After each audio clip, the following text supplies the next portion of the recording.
Hello, my friends. This is not a Facebook Live video, unfortunately. I don't know if you had heard or not, but Facebook Live is doing away with their perpetual storage of videos. So I'm going to have to start doing some of my videos as like regular uploads, and then I'll post on there, that a new video is coming out, because I'd like to have people be able to go back and reference these, or if you're bored and you want to look at some of the old videos and stuff. But anyway, let's dive right in. Obviously, you can see two rosaries here. There's some similarities between them. I made these actually for myself. It seems like every time I make myself a rosary, I'll have it with me, and somebody will see it and be like, "Oh, I really like that rosary. Where'd you buy it from?" And I'm like, "Well, I made it." And they're like, "Oh, can you make me one?" And then inevitably, I end up giving it away. And then I end up buying myself like a cheap rosary or whatever. Excuse me. And so that way, I have something to carry around with. But recently, so over the past maybe,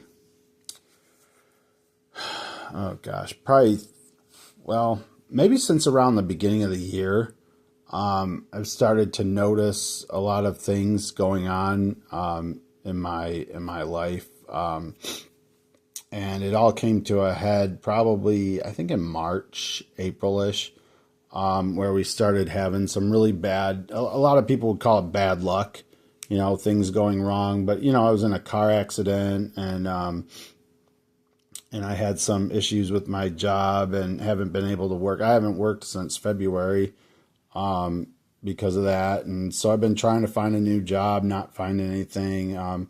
Had some issues with my kids' school, and just keeps going going on and on and on. And I was talking with a friend of mine who is a religious education teacher, and he had told me, he's like, "It sounds like you might be under some sort of demonic attack." And I mean, obviously, demons exist. We believe they exist. It's part of our Catholic ethos, so we know the devil exists and all that. But, excuse me. Oh, pardon me. But it got me thinking about, I wonder what they mean by like specific demonic attacks. So my talk really quick is going to be about that per se, and then I'll dive into the rosaries here. So really there is, according to Father, Amorth, I think that's his name, Father Gabriel Amorth. He was a Vatican exorcist for the longest time. He was there. He died in 2016, but he wrote a bunch of books and stuff. So he writes that there are several different ways that the devil influences us and can cause problems in our life and all that.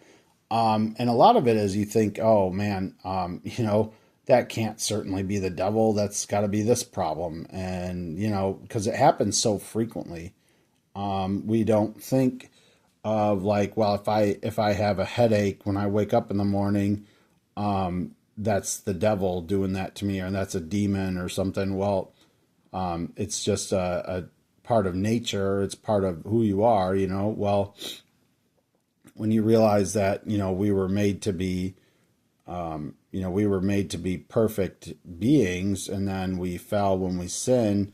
And part of that sin is, physical ailments. Then it's like something even as small as headaches or whatever could be, a demonic presence.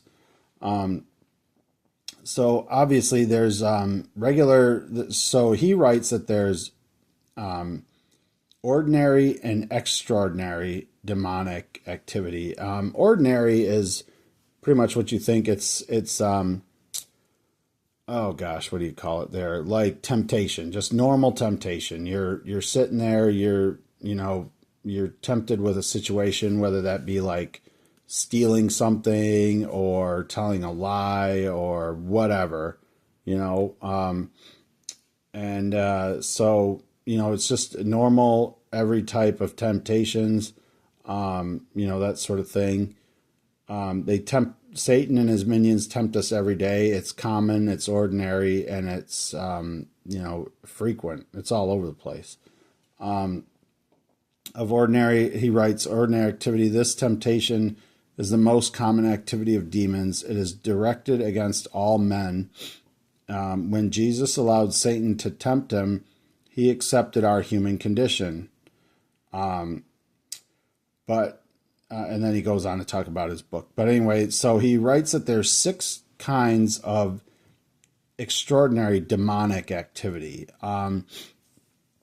And of the 6, there's 3 that are like kind of the big ones. But so the first type, he says, is external pain, external physical pain caused by Satan. So, and he references that Padre Pio wrote about being tormented by, physically tormented by the devil. And Saint Teresa of Lisieux wrote, external physical pain can caused by Satan. We know this from many of the lives of saints. We know that Saint Paul of the Cross, the cured of Ars, Padre Pio, and many others were beaten, flogged, pummeled by demons. The external form of persecution does not affect the soul. And with this type, there's never been a need for an exorcism, only prayers. So this is a direct attack by Satan's enemies. It's suffered by holy men and women. And the victim does not give any sort of a consent or assent to these activities. So the second, and what these second, third, and fourth are the big 3 that they call it. Diabolical possession. Of course, this is full blown. The devil's taking control of your body, exorcist type of thing. You have no control over your what you say, what you whatever, what you do. And we see that in all sorts of Hollywood movies and all that. But the 2 that we don't think about and are actually the 2 that we think about that are actually the most common are diabolical oppression and diabolical obsession. So obsession symptoms include sudden attacks of ongoing obsessive thoughts, even if they're rationally absurd, but of such a nature that the victim is unable to free himself. Therefore, the obsessed person lives in a perpetual state of desperation and possibly attempts suicide. And then it goes on to about mental illness and psychiatrists and psychologists. It does not discount that at all. He's just saying that it's possible for a demon to infect your mind to the point where you're having such horrific thoughts and things that that you become so perpetual state of desperation. And the one that I think my family is going through is diabolical oppression, which diabolical oppression could be a couple of different things. There's no possession, no loss of consciousness, no involuntary action or words. But the Bible does say there are examples of oppression, one of them being Job.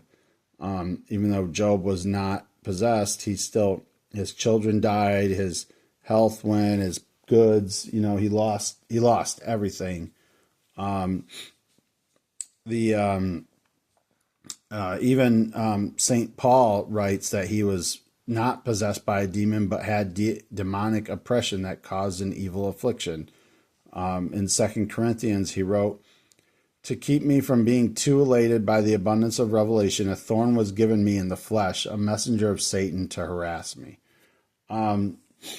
And Catholic Answers goes into that diabolical oppression is real and, kind of what you can do about it. And it tells a story about this guy who, a lot in my case, or a lot in our story where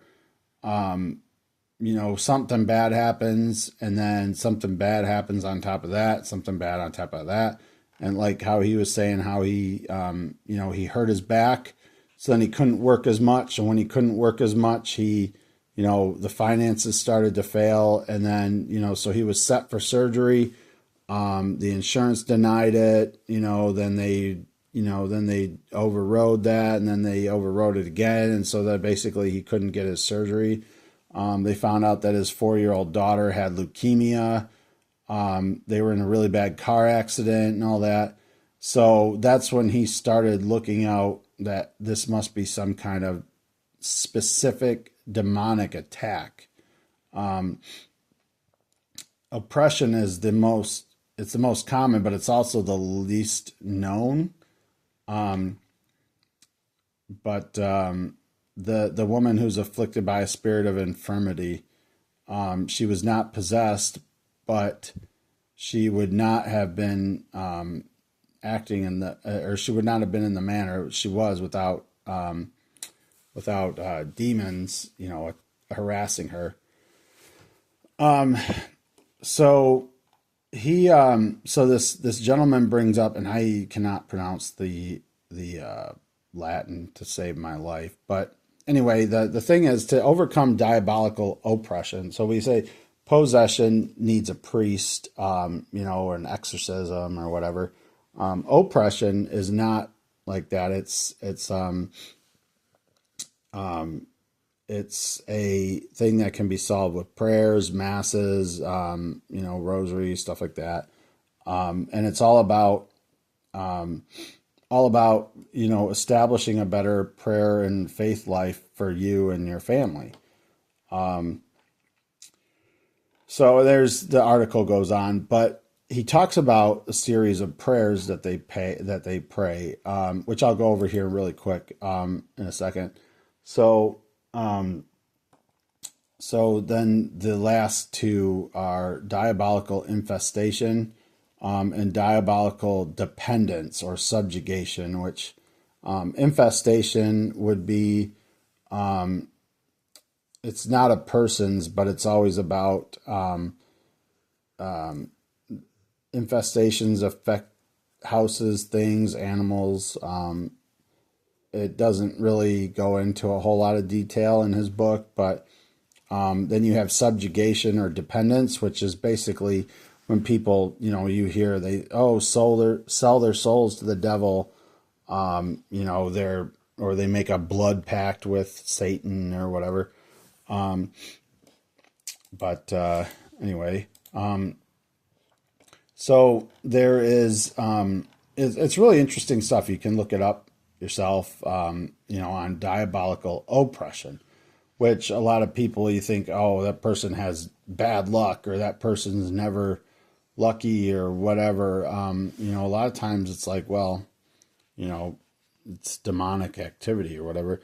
So yeah, so my friend who was saying this, he gave me this book called, and I'm not necessarily promoting it, just showing you what, he gave me, I lost my spot in it, but it's called the Libero Cristo Method, a field manual for spiritual combat. Now the book is very heavy reading. I've been reading it, and I wanted to try and apply it to my life, my situation, but it gives you a 30-day prayer regiment you have to follow before you actually start the book. So there is the, of course, so the phase one is the prayer regiment.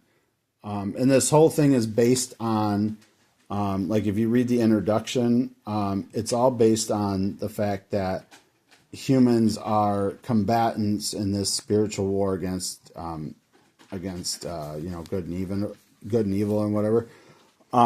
And so it takes a very military perspective, talks about strategy and weapons and blah, blah, blah.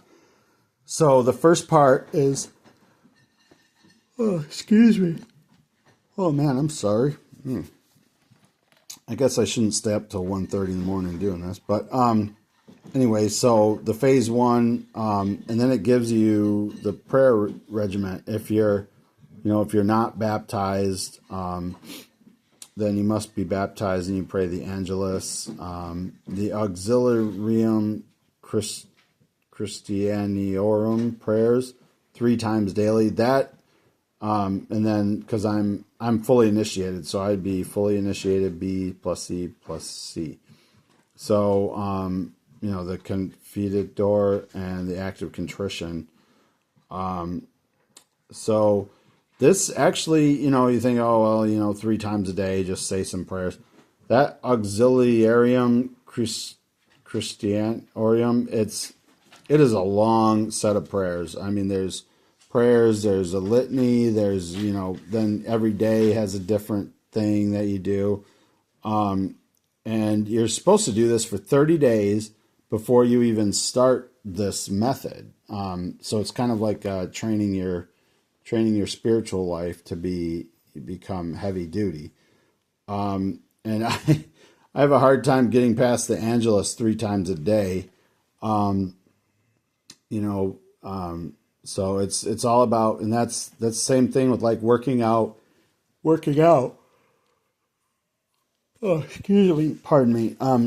You don't just, hit the gym and you do 100 push-ups all at once. You got to build up to it. And so anyway, so I wanted to bring up, obviously I'm a rosary maker, so I make rosaries. And I thought, well, the rosary is a very spiritual weapon. And we'll go through that right here now. So if you don't know this, Father Don Calloway is like one of my favorite priests ever in the whole world. He talks about the rosary a lot. He's got a very deep devotion to Mary. He wrote a book called Champions of the Rosary, The History and Heroes of the Spiritual Weapon. And even he talks about how the rosary is a sword. Oh, excuse me. Man, pardon me. I'm so sorry. He talks about the rosary as a spiritual weapon, and actually how his talk on it is very, very great. He's done some really good talks about it. But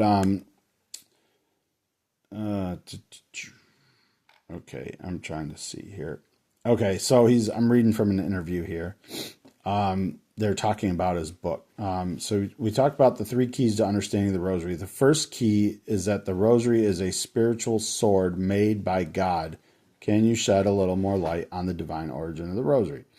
So the rosary is, and this is the best way I heard it described to me, is that the rosary is based off of traditions of the time, because if you look at the rosary, you can point to an anthropological order that it developed throughout the Middle Ages, and how the pious were trying to follow monks along, so they would have originally the first things, or the first rosaries were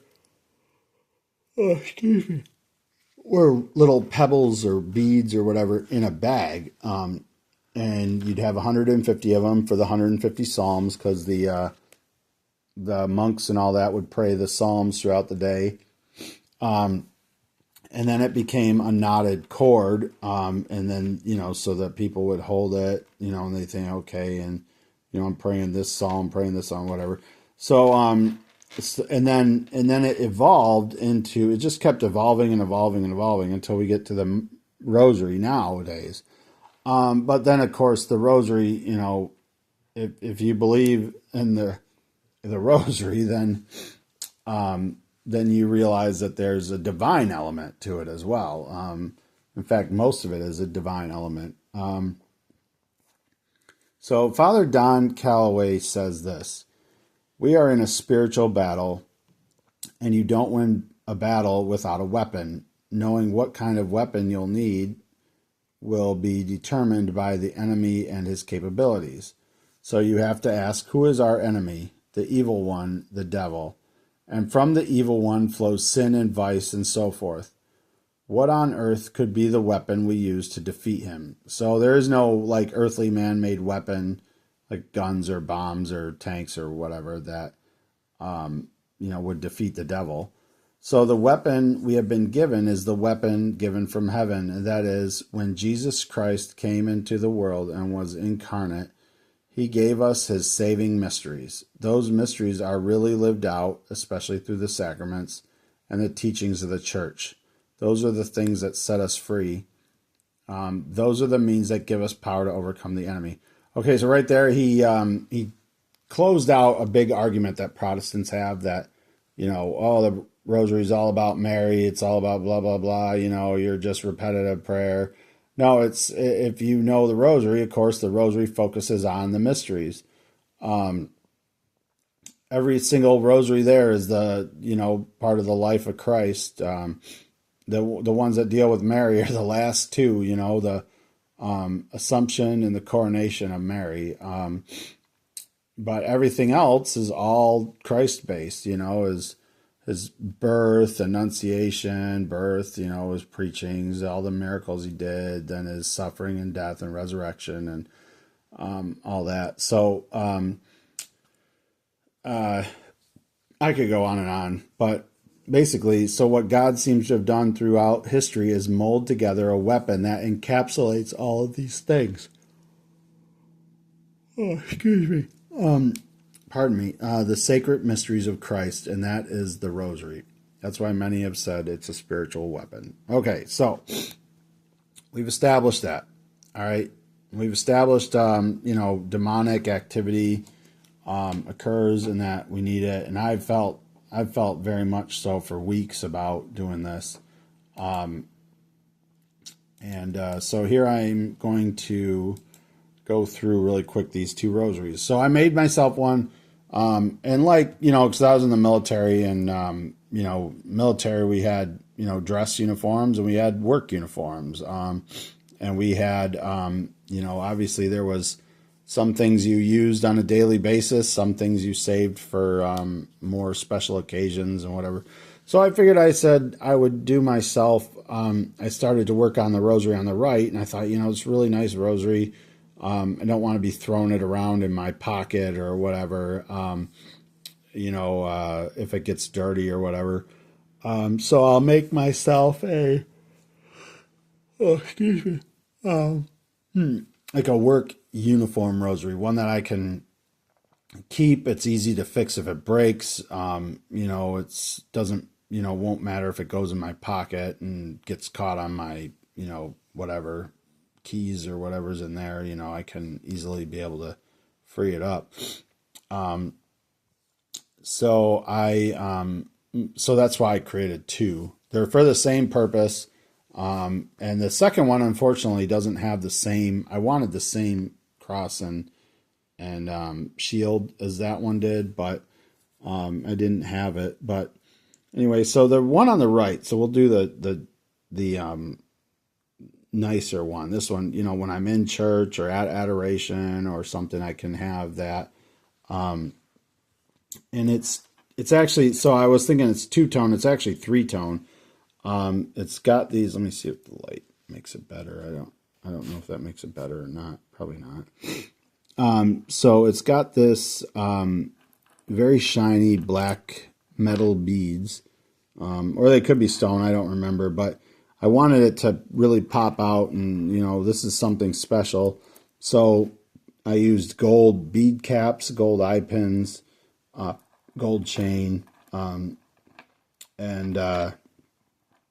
so it's, kind of like armor. They say putting on the armor of God, while knight's armor was gray or whatever. And then they have the shield. And this is dedicated to St. Michael, the Archangel, but it's shaped like a shield. Oh, that one doesn't have anything on it. But, yeah, so it's, it's made to look like a shield. And then the crucifix, I love this crucifix, man. I wish I could get it separately, but it's a sword. It's actually 2 swords or 3, like 2 daggers or whatever. But it's definitely something that you're like, okay, a warrior would wear this or would hold that or whatever. But with it being St. Michael, it still says, St. Michael, protect us. So obviously St. Michael, the angel, the archangel that cast Satan into hell when he turned away from God. So anyway, this is a really nice rosary. It's very heavy. I like it. I hope this one gets a lot of use. But this one, so even though I was in the maritime service, excuse me, I'm sorry, pardon me. It's 1:40 right now in the morning when I'm doing this. Even though I was in the maritime services and wore a blue uniform, I did wear the woodland BDUs, which they call battle dress uniforms, for part of my time when I was with a port security unit.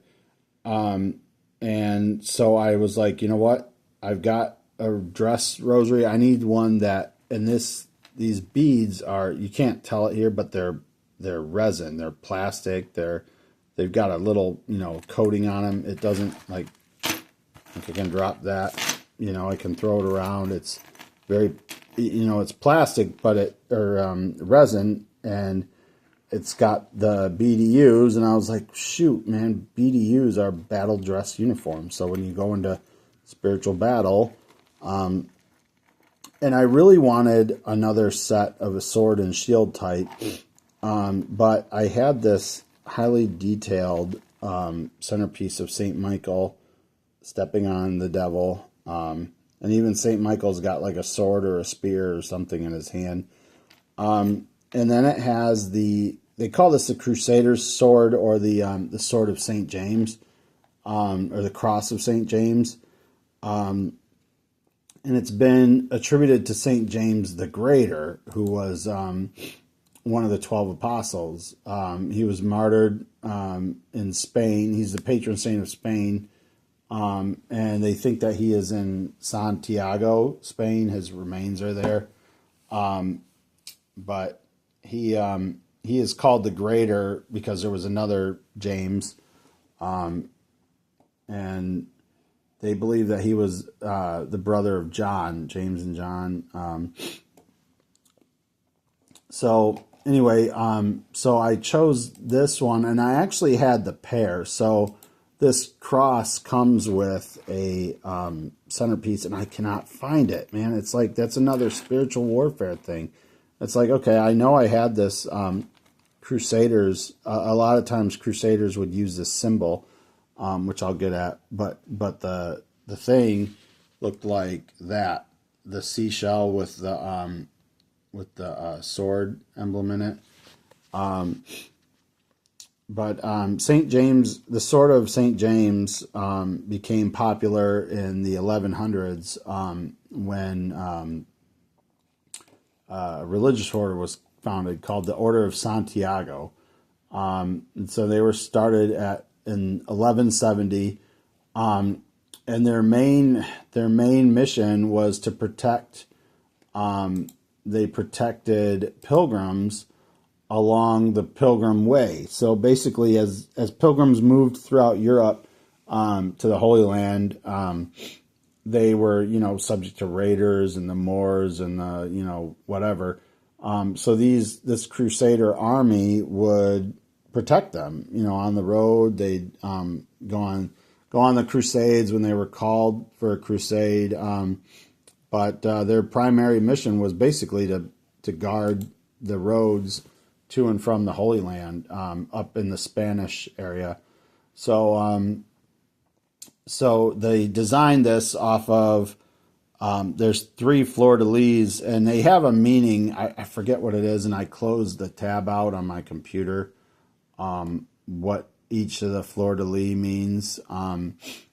So I guess you could probably look that up. What do the fleur-de-lis mean on the St. James cross? But yeah, so they were the protection they were established to provide protection to pilgrims visiting the tomb of St. James, and they were constantly being harassed by the Moors. They were in some battles too. They were in a whole bunch of battles and stuff in the Middle Ages. Interestingly enough, so this order exists today. It is under the protection of the Spanish crown. which I didn't know Spain still had a monarchy, or maybe it's just a holdover from it. The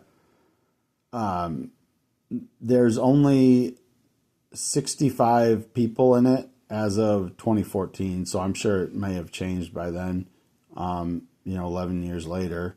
But when you think about it, it's been around since 1170 is when that order was founded, and it's still got people in it. Membership is open to Catholics, but you must prove noble blood, at least 200 years back. So you don't get privilege. They changed it in 1653 when they were looking at only the paternal side, but then they changed it so the maternal side could be used as well. But they must be a practicing Catholic, legitimate birth through both parents, and cannot be descended from non-Christians. They have to prove at least 200 years of nobility birth. So the original knights of the Order of Santiago they were all priests, and they took priests or monks, and they took a vow of poverty, chastity, and obedience. But they also had a special vow that they would uphold the Immaculate Conception of Mary, which is interesting that, because the what do you call it there? The Immaculate Conception was only what do you call it there? The infallible, the papal bull or whatever, was only issued back in the 1850s, I think. So basically, 1846 or 1858. No, 1854. I'm reading this wrong. 1854 is when the doctrine of the Immaculate Conception was issued, or when the Vatican says yes, Mary was immaculately conceived. You have to believe that. The Church has made an infallible statement. So from 1170 all the way to 1854, people still believed in the Immaculate Conception. In fact, they made the monks take a vow of service to uphold that tradition. So it was still a popular thing amongst Catholics then, that Mary would be was immaculately conceived and all that. So, but anyway, I really can't wait to get use out of these. It's hopefully, there's a lot of strong evidence from what I've talked to a couple of my friends who are working in the church that this is a demonic oppression. Of course, neither of them are like exorcists or nothing, but you don't need an exorcist for that sort of thing. It all begins with prayer and reestablishing a good prayer life. What do you call it there? There was something else I was trying to say. There was something I was looking up, and now I closed the tab. Hold on a second. So, sorry, I'm trying to find this stupid tab I clicked out while holding the phone. All right, so God allows, this was it. Why does God allow demonic possession, oppression, that sort of thing? So there is basically Satan, even though Satan is the evil one, and he does so at the